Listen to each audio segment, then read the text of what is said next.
Yo, this is Tyla Yaweh, Mr. Heartbreaker, Mr. Heart Full of Rage, and we here with Sarah Harrison in the trap, cooking up nothing but heat, you dig? Lady in the trap, yeah, the ladies get in the trap with their fellas and they hold them down, and she one of them, you know what I mean? She one of the girls gonna hold you down. You smell me? You feel that, don't you? Feel that, don't you? What's good? It's another episode. Sarah Harrison in the trap here with Tyla Yaweh. Yeah. Yahweh. Yahweh. I knew I was going to say it wrong. It's all good. I guess it depends on which part of the world you're from. Because I feel like, first of all, it's a religious term, right? Yeah, it's actually Hebrew and Jewish. So I got it out the Bible, and what I got from it, it's the first breath of air that created life. And with my music, I always wanted to give that to people, something fresh. And I'm not saying I'm a God. I'm letting us all know that we're all a piece of God and we're part of Him. So Yeah, definitely. I mean, a lot of gospel church songs say the name. Like they use the Hebrew term. yeah, Right? yes. And it's funny, it kind of seems to be a recurring theme, so to speak, or should I say an energy in music these days, because, well, one of your peers, Saint John, that's in his name too, it's Saint. Yeah. Do you feel like it's something that has resonated with you from a young age? Yeah, I actually was reading at a very young age. I was probably around 14 when I changed my name to that. And I just it really resonated with me, and I wanted to build something with it. Did you grow up in the church though? Oh yeah, my whole family. Uncles was a preacher. My grandparents owned a church. Aunt, she's still a pastor. It's in the Wow, blood. it really runs in the family. Yeah, it's in the blood. Do you continue the practice at all in your own time? Well, in my way, I don't really speak about religious Right. terms and stuff. Everybody has their own opinion. Yeah, I agree. I agree with that too. In fact, I spoke with Killy. I'm not sure if you're familiar with him. He's a that's Canadian. he's label mate. That's that label mate. That's right. We did a Bape shoot together too. So. Oh, nice. Yeah, he's the same. Like in his album, he was exploring numerology, which is almost like like an opposing kind of ideology, but it's about exploring different ways of finding answers to life, right? Just learning. I just like reading, learning, and expanding my brain. Yeah, that's good. Yeah. That's good. Well, your album, which is Heart Full of Rage, right? Yes. I mean, I gave it a first listen because that's what I like to do from start to finish, and I was really pleasantly surprised, like how cohesive it is, and it's really rare to find these days. It's mostly like a bunch of songs put together, like producers sending beats here and there, but it really sounds like you took time to put it together. First of all, why Heart Full of Rage? Heart Full of Rage is a bunch of different emotions that, it's not saying that you're sad, mad, or just negative. It's all positive. It's just raging. Like when you're at a show, you just let all your energy out. You have fun. You express yourself however you want. And through this whole project, I just expressed every emotion. And every song, it's like you felt me. You felt what I went through. And it's a story of my life. Yeah. So. I mean, for people that do not know the story of your life, you really pursued that American dream, quote unquote, which is, leaving your home of Orlando, Florida, with next to nothing in your pocket and pursuing a more sustainable life for your passion, right? Yeah. But you knew that your passion was music when you moved out to LA? Yeah, of course. That's why I moved to take that bigger step, because I was already part of I started something that I noticed that was yo, this can keep growing. It was from a baby, and noticing that I had a talent to get fans and make people actually like my music was yo, could be my career for the rest of my life. So I made it happen. Who was it then back in Florida that really ingrained it in you that, yo, you should really pursue this properly? Mostly me, but it was a lot of people too. It was a lot of big heads, Ayo the producer, H Dot. Ayo the producer, he did a lot of big records that you can look up with Hitmaker, and a lot of he got a lot of placements, whole Cardi album and stuff. So that's amazing to me to have someone in Orlando really appreciate my talent too. So he just always gave me beats, and it kept me hungry, and I made it possible. Yeah. And I mean, Florida, the rap scene there has been thriving in the past few years. Yeah. But you didn't feel like you could do it there? You could go all the way? I just really wanted to go to LA. Like, it was a vibe, and it was like I know I could be a part of it too. So, and I knew it was gonna be quicker. Everything is in Los Angeles, California. Like, all the labels, all the management, the dopest engineers and recording studios, and the style, the vibes, and like so many rock stars came up moved from their hometowns to Los Angeles and made magic. So. Yeah. So I felt that's the key word, rockstar. You wanted to live that rockstar life, right? Really, but as I mentioned, the American dream. Do you feel like that term has kind of altered its meaning in the past few years? You know, with the shift in politics and stuff, it's kind of like America's is. Why can't it be the world's dream? I get you. Yeah, exactly. I get it, because people come from all around the world and become successful.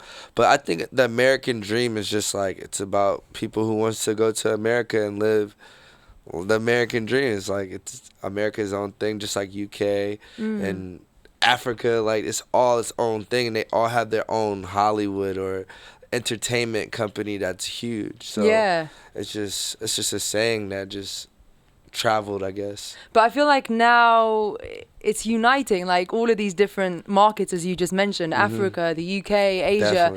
A lot of American artists are exploring those markets more and feeling like we can actually leave America and make noise outside of here and make bigger noise. If that makes sense. I see a lot of people actually do that. And a lot of people do that like in other countries too. Like, they go wherever. Like, that's how I felt when I went to Australia. I went out there and my music, like my album, like hit number 3 on Apple Music. It was like, oh wow, this is like, we're in a whole different place. Like, they treat me like a superstar here compared to like how it is in America, because you gotta make that the rabbit go. Like, it's crazy. So it's funny. Schoolboy Q actually said American shows are sometimes boring. Like, the fans are not as everybody's engaged. on their phone. Everybody's on their phone. Yeah. So it's harder to connect when everybody's on their phone, and then like out over here, people want to rage, they want to mosh pit, they want to crowd surf, they want to enjoy it, they want to sing with you and stuff. Yeah, so make the most of that moment. I mean, they get to see you like once, twice a year, maybe. You paid that much money to go to come see you too at that. So exactly. And you've been on tour with Post Malone, right? Who plays quite a big part in your career. Yes. How has that been?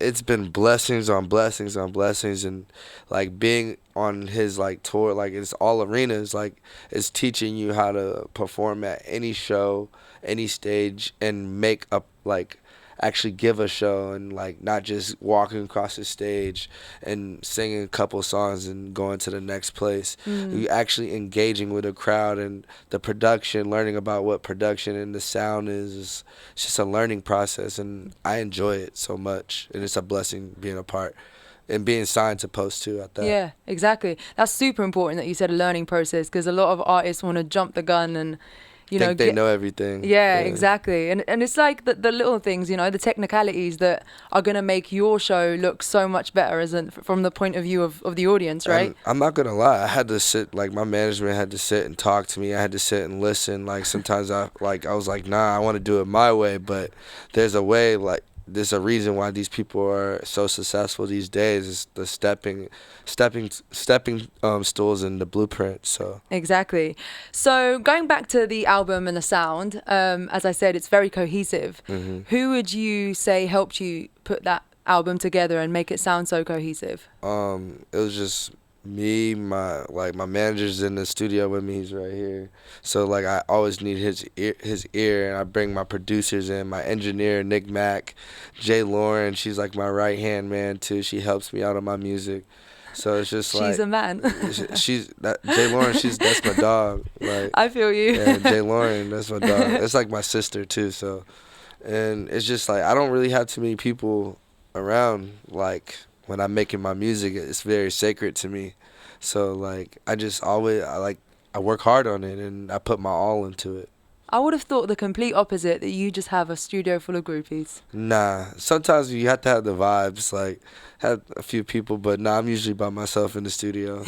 Are you sure? Yeah, He's laughing. Nah, you can ask him. It's like I actually great. get like, I don't like too many people like trying to put in their ideas, their input, or it's just like I need my energy. It's like my sacred circle. Like, yeah, I agree. Because then it just ends up becoming like, you just create like microwave stuff that's just gonna, you know, you don't feel like it's there today it's a and gone masterpiece tomorrow. kind of thing. Like you really want to work on your masterpiece. You don't want to have any distractions. And it's crazy because I like when I'm by myself, I keep coming up with more music, and we're dropping songs after songs. So it's like I like being in my space with my peoples that I'm comfortable around, and then sometimes it's like you get that like one person you have to work with and they bring a bunch of people in, but you're still gonna work in the vibe and then go to the next, you know? Yeah. So I never fold under pressure when there's people in there. Oh yeah, that's good.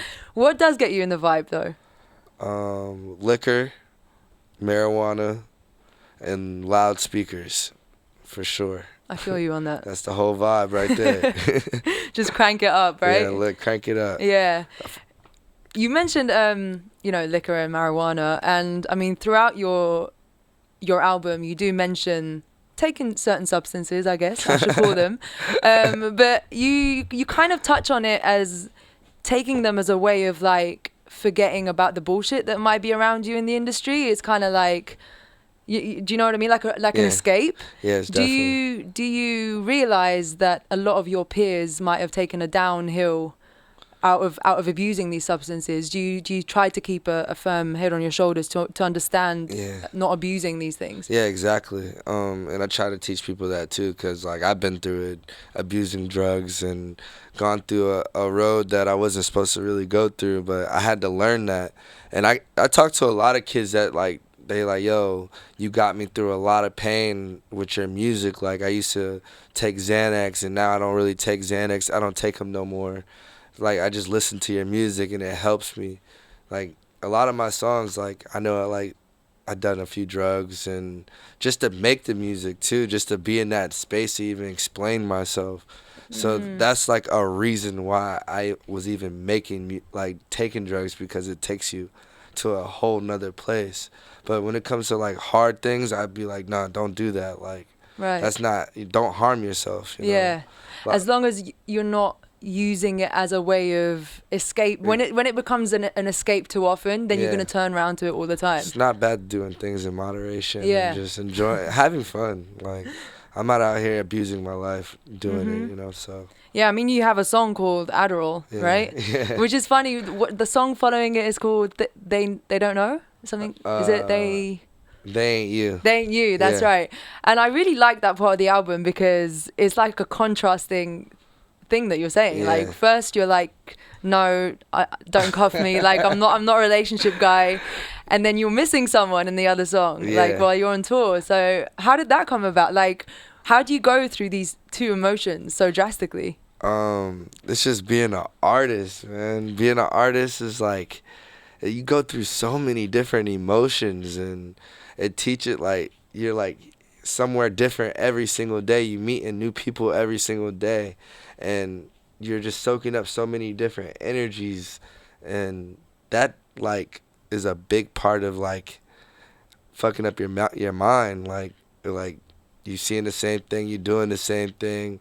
You start talking. I don't know. You start living a life that like you're not really understanding yourself sometimes, and then you have to explain. I don't know. It's hard to explain. Is it specifically with like a significant other, with a woman, with having a woman by your side versus living that rockstar playboy? Having groupies. One day you want a bunch of groupies around you. You want to have fun with your friends. Like, yo, I was with this girl. Then it's not like that one girl like that always holds you down, that can have that conversation with you any moment of the day, give you that butterfly feeling. So I think you have a long way to go. I read a fact that men mature at 43, so I guess it's groupies until then. I'm enjoying my life, but it's nothing wrong with like having that one girl that just like you like having fun with, and you're growing with her. You let her live her life. Y'all both just enjoying the moment of being young. Yeah. So. Yeah, exactly. There's another dope song on there, Chiquita, is it? Yeah, Chiquita. I love that. It's such a like it's like a country edge to a strip club banger, like, right? That's fire. That's fire. No one ever explained it like Yeah, that. it's super, like the hook, you know, it's Yeah, Chiquita is like a beautiful, it's like a bad baby, a bad woman. Like we're just calling like a beautiful woman baby in Spanish. Like, right. Like, and like you making the money rain on her while she's dancing. So it's like being in the strip club. So. Yeah. You ever been in the strip club and your song came on? Oh yeah, a couple times. I was actually, we were in South Africa and they were playing like all my music. That's They were lit. playing "They Ain't You" in the strip club. I was like, what? This is random as hell. In South Africa? Yeah, in South Africa, in Johannesburg. Wow. Yeah. That's crazy. And I was in Crazy Girls. They were playing Chiquita actually. That's in L.A., Los Angeles. Okay. So it's cool. Which one would you frequent the most, strip club wise? I just like strip clubs. Strip clubs No are fun. favorites. I love all strip clubs, even the ratchet ones. The ratchet ones even fun Oh, too. they're the best ones. Oh, those, you could get food and you could look at some ass. Yeah. You got both worlds. Yeah. Then there's the like upmarket. Have you been to Cheetahs in Atlanta? Nah, I never been to Cheetahs. The food there is fire. You should definitely check it. Every strip club in Atlanta, like food is fire. I know, right? And How she know about that? what, Cheetahs? Yeah. She's definitely out there. Yeah. Atlanta's is my spot. I love that place. But we spoke about the country edge to your music, the rock pop. You know, there's guitars throughout the album. I love that. Like, how did you define that as your sound? I feel like you've worked hard to hone in on your sound. You don't really get that with artists these days. I want to sound like Yahweh. I want a fresh breath of air, and giving this like new sound to people where they can't say I sound like anybody. They can just be like, oh, he sounds like a bunch of these people in one sound, but that still is just one. It's me. It's like nobody else can mimic me. So yeah. And I can't, like, I just worked hard on it and I finally found it. And it's interesting that the features you had, like PNB Rock, And French Montana, they actually adapted to you, rather, you know? Yeah, exactly. It's normally like, oh, we know French is going to jump on it. PNB Rock, he adapted to everything. Yeah. He makes all types of music. That guy's a legend. Yeah. And he's written songs for X that was on X album that you wouldn't even know that was him, you know? Yeah, exactly. So, like, I feel like that when me and PNB Rock get in the studio, like, we make records after records after records. Sometimes I go to his house just to record and stuff and just make a record for myself, and he's engineering it. So he's like very good music, like he's musically inclined. Yeah. Yes. He always kills it, whatever like hook he does or whatever he does, whatever he wants. Like he was doing some, like last time I seen him, he was doing some dance hall Brazilian like pop record. Like nice. Like I was like, yo, this shit is crazy. I never heard you like even sound like this before. So. Yeah. Do you have those types of sound in the pipeline coming? Oh yeah, we have some cool music coming. Like we did some stuff with Chainsmokers. I did a record with my brother XL. It's like super island, like Caribbean vibe. It's fire. Hopefully, I'll probably put that on the next project. So. Do we have a name for it? Heart Full of Rage 2. Okay, perfect. And what's that under your neck? What you got tattooed there? Which one? The above 1995. Fuck the rules, man. Fuck That's right. all the rules. We don't obey the rules. We live our own rules. Yeah. What inspired you to put that? Just like I was like at a point in my time where people was telling me like I had to do this, I had to do that, but every time I did it my way, I always like I told everybody fuck your rules. Like I did it myself, and like people told me not to chase my dreams. It's like a reminder, like fuck the rules, like go chase your dreams, do whatever you want, never let no one stop you. Yeah, it's true. I actually had this thought on my way here that I used to do it for the people that believed in me, but now I almost do it for the people that are naysayers, if that makes sense. Because it's like it builds up inside you, and then you just like fuck this. Yeah, fuck all of it. Like, yeah. So that's what I instill at all my shows too. Like everybody, they like when they see me, they put their middle fingers in there and say fuck the rules. Like there's so many kids out here that need that guidance because people are always trying to tell them that they never ever can be something. Like all you can do is go get a 9-to-5 job and be like everyone else, go to school, spend all your, like be in the lower class. Like fuck all that, go enjoy your life, go explore the world. Even when you're at a young age, like I've been on my own since I was 15. So being 15 was like I had like a big world and a small little kid like having to figure out what life is. Yeah. So go out there and explore it. So yeah, and my bad. No. As a sentiment to finish off on, as you said, you were by yourself at 15. Yeah. You know, found yourself homeless in LA by yourself. What was the one thing that kept you strong and really you saw the light at the end of the tunnel? Not fearing, like not having fear in my heart, and not like just always just going with it, never being scared. That's dope. Yeah. Well, Tyler, thanks for coming in the trap. Thank you.